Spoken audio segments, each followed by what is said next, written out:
Hi everybody, welcome back to my channel and welcome to today's lesson. Today we're going to be talking about polychords. Alright, so what are polychords?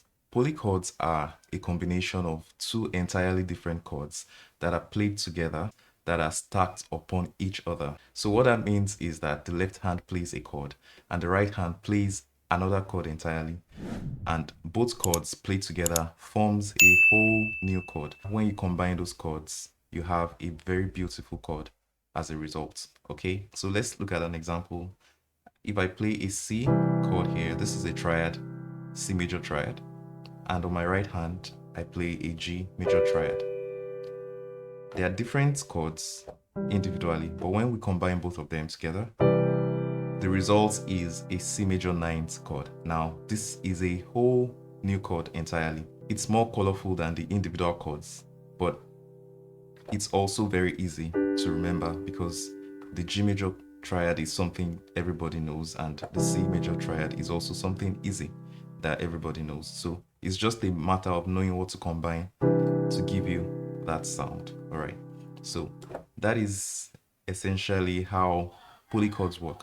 So let's take a look at the different options we have. And what we'll be doing right now is to stack different chords, basically triads for now, on the root chord. So we are in the key of C and we'll be stacking different triads on the root chord of the key of C, which is C major triad right here on the left. So we'll start with the D minor triad. You know that the second degree of every diatonic scale is always a minor. So D is the second degree of the key of C. So we're playing a D minor triad over the root chord of C, which is C major. So when we do that, we have a D minor ninth with an 11th. Next, we have E minor over the C major, which gives us a C major 7th. Right? Next, we have F major over the C major triad. This gives us F major 7th, right? Next, we have the G major over the C major triad. This gives us the C major 9th, right? Next, we have the A minor triad over the C major triad. This gives us the C major 6th. And finally, on the major scale of C, we have the B diminished triad over the C major, and that gives us a D minor 9th with an 11th. All right, so this is just for you to have a feel of how the polychords work and to see the different options that are available. You could also explore the chromatic notes, so the E flat, F sharp, and all those ones. So let's try a few.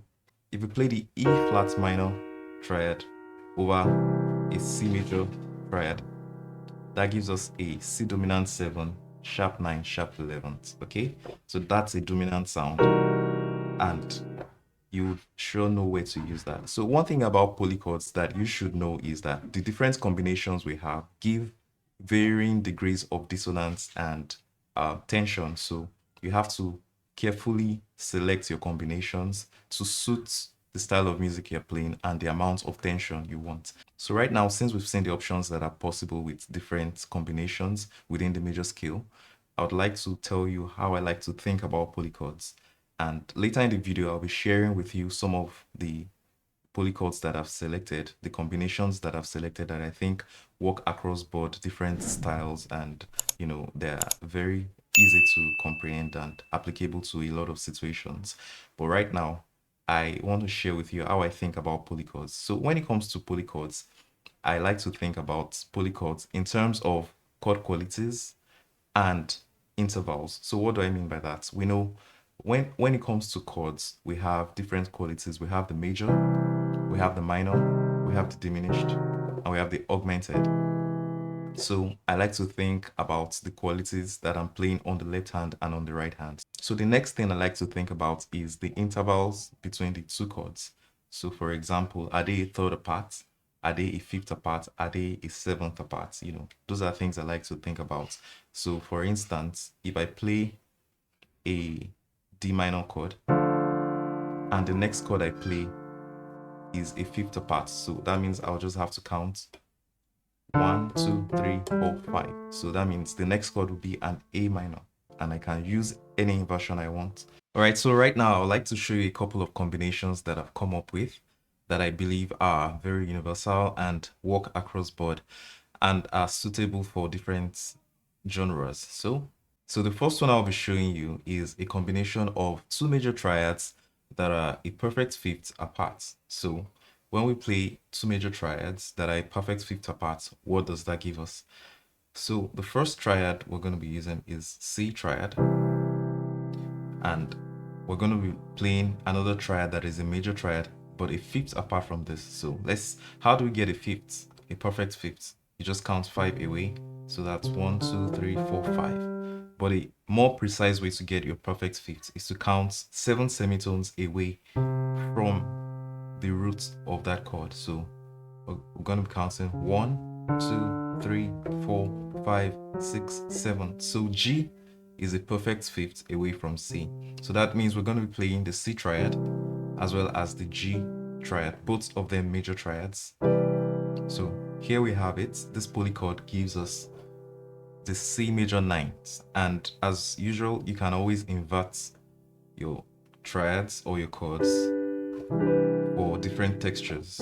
Still the same chord. If we come here and do the same thing, same chord, or this, same chord. All right, so that is the first one. So one good thing about this approach is it helps you to be able to apply polychords on different keys as opposed to just having to memorize the combination of chords. So the next on my list would be two minor triads that are a perfect fifth apart. So similar to what we just did, only that they are minor triads. So let's take another key. Let's take the F minor. We have the F minor 9, okay? We can invert that again to give us something else. So if we do this, that's also the F minor 9. So let's take a major triad and a minor triad. So if we pick the F major triad and we go up a third, that's 1, 2, 3, and we play a minor triad. That gives us a major seventh, okay? So when you have two triads that are a major third away, with the left as a major and the right as a minor, that gives you a major seventh, okay? Now the next one is two major triads that are a minor seventh away, okay? So we'll use the C triad as an example for this. Now to count a minor seventh, we have to count 10 semitones. So that will be 1, 2, 3, 4, 5, 6, 7, 8, 9, 10. That's one way to look at a minor triad, or a tone lower than your root notes. So since we're on the key of C, our root notes is also this, yeah. So a tone lower than it is your minor seventh, okay? So right now we're going to play major triads on both hands that are a minor seventh away. So the interval is a minor seventh. So what does that give us? That's a major ninth with an 11, okay? So that's a chord you can explore. So let's take two more combinations. The next one I'll be showing you right now is the combination of a major triad on the left hand and a minor triad on the right that are a fifth apart. So you have on the left a major triad, and I'll be using the D major triad as an example, and on the right you have a minor triad, but the interval is going to be a fifth away. So remember, your fifth is always 7 semitones. So you have 1, 2, 3, 4, 5, 6, 7. That will be A minor. Okay, and when you do that, you have this. Okay, and as always, you can always invert that, or we do this. Okay, and when you do that, what you come up with is a D9. So this is a dominant chord, and dominant chords are very useful for passing to other chords. So let's pick a very simple example. What a mighty God we serve on the key of C. So, what a mighty God we serve. What a mighty Almighty God we serve. So at this point, I need to use the D dominant chord, and I can use this example. We serve. It's an extension and it adds a lot of color to what I'm doing. So, what a mighty God we serve. Okay, so that's a very good example. That's where you can use that. Finally, I'm going to show you this last example, and it's a dominant chord on your left and a major triad on your right, but the interval between them is a minor sixth away. So to get a minor sixth, you count 8 semitones away from the note. So that will be 1, 2, 3, 4, 5, 6, 7, 8. So on the key of C, your minor sixth to be A flat. So that chord will be this. And it's a dominant chord as well. This is the C dominant 7, sharp 9, sharp 5. Okay? But to get a warmer sound, I'd like to invert this. Okay? Now, it's not going to make a lot of sense till you apply it. So I'm going to give us an example with the song To God Be the Glory, and I'm on the key of A flat. Okay? Now the song goes, to God be the glory. So what I'm going to do is I'm going to use that chord in between my chord 1, which is A flat, and the chord 4, which is C sharp. So we're going to apply that as a passing chord. This is the C dominant 7, sharp 9, sharp 5. It's going to be a passing chord to our 4. So this is how it's going to sound. To God be the glory. And then you keep on playing. To God. So for this too, you can use the chord I showed you just before this. If you play a major chord on your left and a minor chord on your right, that is a sixth away. So that will be F minor. That gives you another dominant chord that you can use here. So, to God be the glory, you know, and you keep on applying them that way. So let me just show you again. To God. Now the passing chord, that's the C dominant on the left and the A flat major on the right. Okay? To God be the glory. And you have this. To God. So I'm doing another. So I have B flat major on my left and F minor on my right. That's also a polychord. And that gives us a B dominant chord. That's a B9. B dominant chord, right, with a ninth.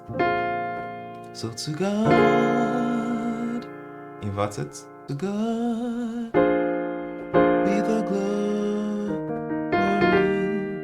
you know, and on and on. To God be the glory for the things He has done. And play one more time. To God be the glory. To God be the glory. To God be the glory for the things He has done. All right, so that was a good example of how you can use that polychord right there. So guys, these are a set of polychords that I think you can really make use of, and they work across different styles. You know, they are decent enough for you to apply to your playing, and I believe they will be cool. All right, so in the description below will be a link to a PDF that contains several polychords that you can explore. So do well to check that and download that PDF from there. So another thing about polychords is that the quality you play on your left doesn't necessarily have to be the same quality that you play on your right. So you could have cases where what you play on your left will be a minor chord and what you play on your right will be a diminished chord or even a major chord.